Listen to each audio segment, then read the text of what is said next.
जम्मू कश्मीर के हालात है, मिलिटेंसी तो है, मिलिटेंसी खत्म नहीं हुई खत्म। हर रोज आप सुनते हैं कहीं ना कहीं लगता है नहीं अटैक होता है। हाल ही में पुंछ में हुआ और जम्मू प्रोविंस में मिलिटेंसी आज बढ़ गई है। भाजपा सरकार तो कहती है मिलिटेंसी पूरी खत्म हो। देखिए, अगर वो मिलिटेंसी कहते हैं, दावा अगर करते हैं कि भाई मिलिटेंसी खत्म होगी, अगर हालात जम्मू कश्मीर में ठीक हुए हैं तो इलेक्शन करवाइए। फिर किस चीज का डर है? या तो आपको डर इस चीज का है कि हम जो है जम्मू कश्मीर में मजबूत नहीं है, भाजपा जम्मू कश्मीर में खत्म हो चुकी है, इसलिए उनको डर है कि हम इलेक्शन नहीं करवाएं। किए थे वैसे अगर ये काम करेंगे हम भी अप्रिशिएट करेंगे। कोई नहीं चाहता कि जम्मू कश्मीर में खून खराबा हो, लेकिन जब आप संभाल नहीं पा रहे हैं आपको छोड़ देना चाहिए, आपको इलेक्शन करवाना चाहिए। जम्मू कश्मीर में आखिरकार इलेक्शंस क्यों नहीं हो रहे? जम्मू कश्मीर में इंतखाबात में इतना वक्त क्यों लगा है सरकार को?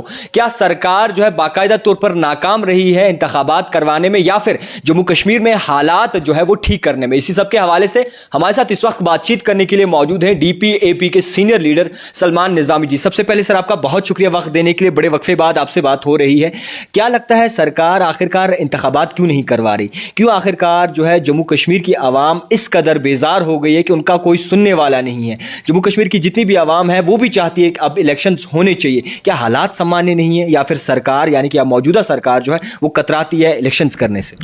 देखिए, जब से आर्टिकल 370 हटा उस वक्त सरकार ने दावे किए थे जम्मू कश्मीर में हालात सुधर जाएंगे। हमने उस वक्त भी बात रखी और नेशनल प्लेटफॉर्म्स में आपने मुझे देखा, मैंने यही दावा किया कि जम्मू कश्मीर में हालात ठीक नहीं होंगे इससे।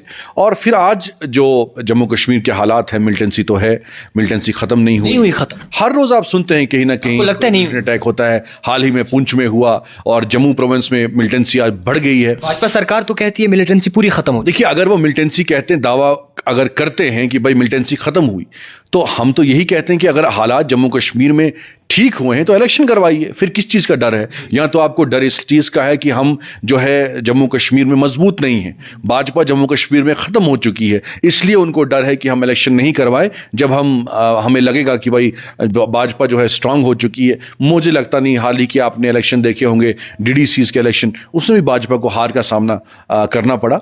और आगे जो है मुझे लगता है कि हालात जो हैं, एक नई हुकूमत जब तक नहीं बनेगी तब तक हालात जो हैं सुधरेंगे नहीं, क्योंकि जम्मू कश्मीर में भाजपा फेल हो चुकी है। आपने देखा कि 3 सालों में 3 गवर्नर चेंज हो गए।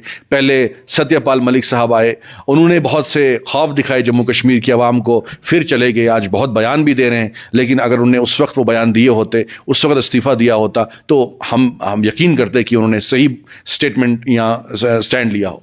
उसके बाद मुर्मू साहब आए, उन्होंने भी बहुत ख्वाब दिखाए जम्मू कश्मीर की आवाम को, रोजगार देंगे, तरक्याती काम होंगे, तो वो भी चले गए। उसके बाद आज जो मनोज सिन्हा साहब हैं, तो आज ये भी ख्वाब दिखा रहे हैं, ये भी दावा कर रहे हैं कि हमने जी तरक्की की, हम ये दे रहे हैं, लेकिन रोजगार कुछ नहीं मिला, तरक्याती काम कुछ नहीं हो रहे हैं। स्मार्ट सिटी में करोड़ों का पैसा आया है, ग्राउंड में लोग देख रहे हैं कि अभी तक नालियां नहीं ठीक हो रही हैं इनसे, तो क्या स्मार्ट सिटी बनाएंगे? तो जम्मू कश्मीर में हालात ठीक नहीं हैं। और दूसरी बात, अगर हालात ठीक हैं तो इलेक्शन करवाइए। जम्मू कश्मीर के लोग परेशान हैं। आज आप डिस्ट्रिक्ट एडमिनिस्ट्रेशन देखें, सिविल सेक्रेटरीट देखे, वहां लोगों का एक्सेस नहीं है। गरीब लोग जो हैं अपने काम नहीं करवा पा रहे हैं। एक ऑफिसर की अपनी मर्जी है कि वो एक आम आदमी से मिले या ना मिले।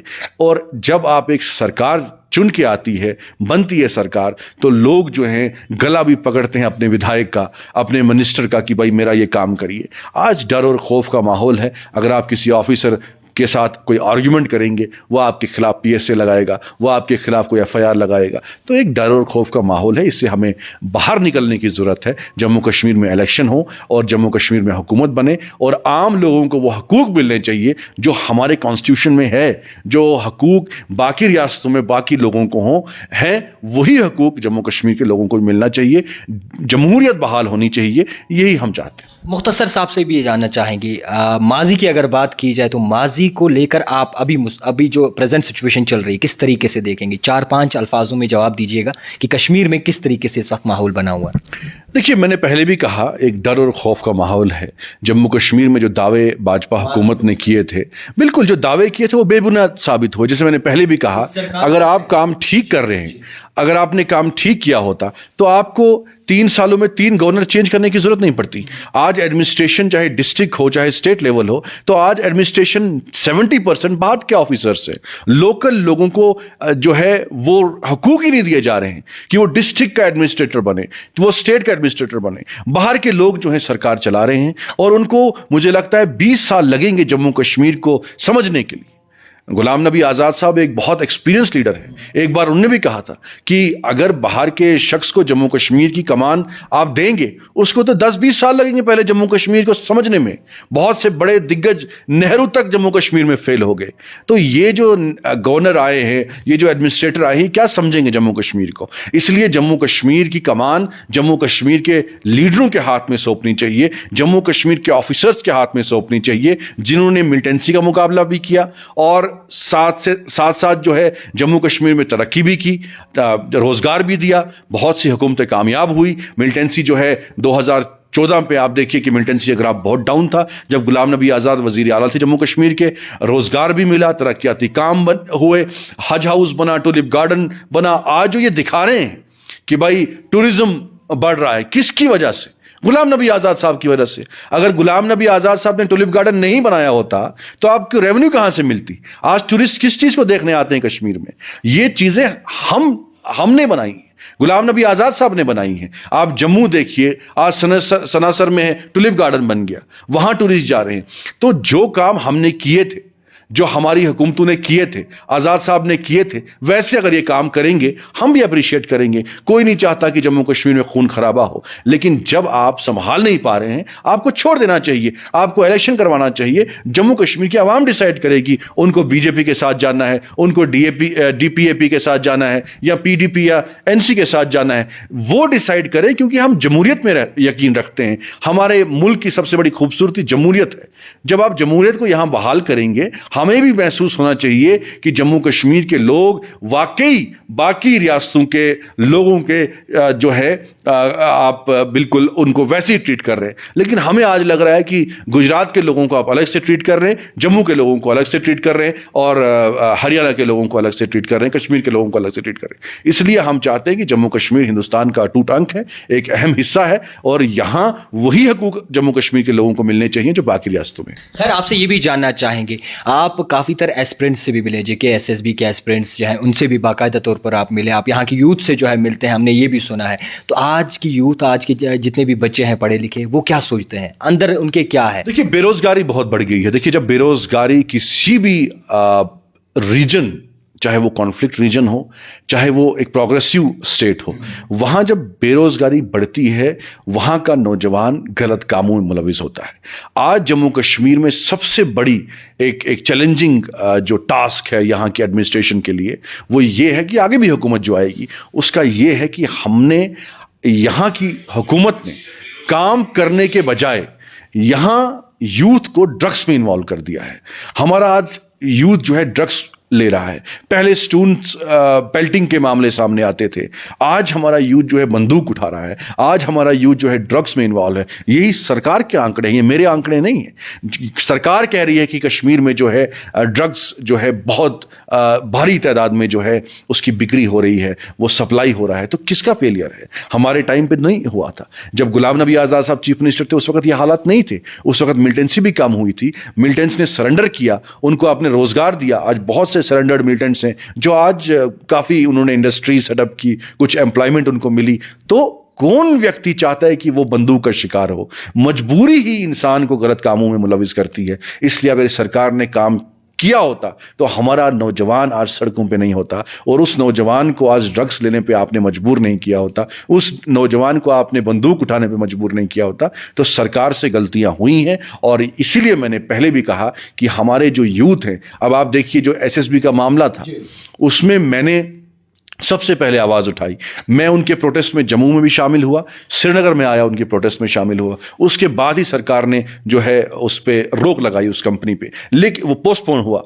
लेकिन मामला यहां तक खत्म नहीं होता।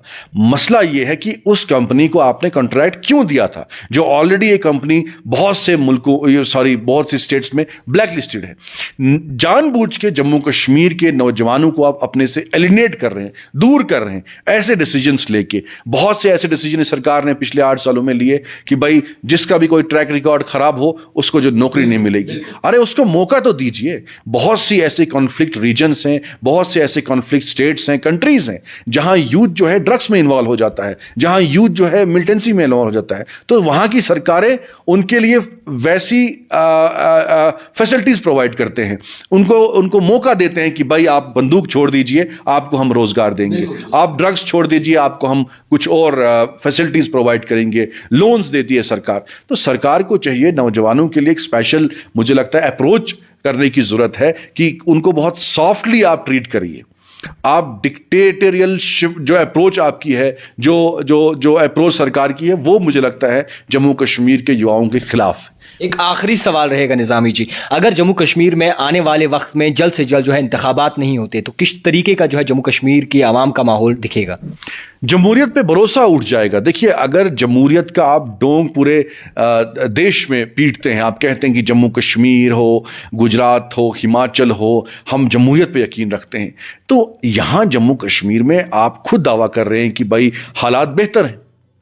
अगर आप एक तरफ होम मिनिस्टर अमित शाह जी ने दावा किया, पार्लियामेंट में कहा कि जब हालात ठीक हो जाएंगे हम स्टेटहुड भी रिस्टोर करेंगे, हम इलेक्शन करवाएंगे। हम तो 2 साल से आपकी बात ही सुन रहे हैं कि भाई हालात जम्मू कश्मीर में हमने ठीक किए हैं। पार्लियामेंट में गृह मंत्री ने स्टेटमेंट भी दिया, सब ने स्टेटमेंट दिया, इनके जितने भी जिम्मेदार मिनिस्टर हैं उन्होंने कहा कि कश्मीर में हालात ठीक हैं। जब कश्मीर में हालात ठीक हैं तो इलेक्शन क्यों नहीं हो रहे हैं? यहाँ के जम्मू कश्मीर के लोगों को हक क्यों नहीं दिया जा रहा है कि वो अपने नुमाइंदे को चुने, अपनी सरकार बनाएं? आपने हम पे गवर्नर थोपे हैं, हमारी चॉइस नहीं है। ये आप हमारी विलिंगनेस के खिलाफ जा रहे हैं। हम चाहते ही नहीं कि हमारा यहां गवर्नर राज हो, लेकिन आपने थोपा है गवर्नर हमारे ऊपर। और एक गवर्नर आता है वो अपना एक्सपेरिमेंट करता है, दूसरा आता है दूसरा एक्सपेरिमेंट करता है, तीसरा गवर्नर आता है तीसरा एक्सपेरिमेंट करता है। तो हमें आपने समझा क्या है? जम्मू कश्मीर के लोग जो है ऐसे ही भुगतते रहेंगे कब तक?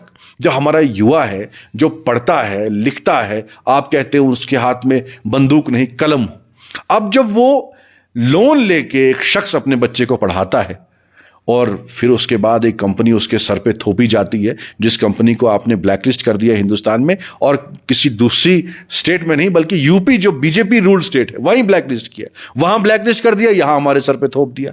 तो जम्मू कश्मीर की आवाम पे आप कब तक एक्सपेरिमेंट करते रहेंगे? लोग जो हैं इसीलिए ड्रग्स की ओर जा रहे हैं, मिलिटेंसी की ओर जा रहे हैं, क्योंकि आप जम्मू कश्मीर के लोगों को हकूक नहीं दे रहे हैं जो बाकी स्टेटों में आप वहां के लोगों को दे रहे हैं। इससे जो है एक वैक्यूम क्रिएट होगा और ये एक ऐसा लावा आप बना रहे हैं जम्मू कश्मीर में जो एक दिन ऐसे बर्स्ट होगा, फिर आपको भी कंट्रोल करना नहीं आएगा। बहुत शुक्रिया वक्त देने के लिए। हमारे साथ बातचीत करने के लिए मौजूद है सलमान निज़ामी, जिनसे समझने की कोशिश की कि आखिरकार इंतखाबात पे DPAP किस तरीके से जो है अपना नजरिया रखती है। देखते रहिए टाइपराइटर जावेद खान के साथ।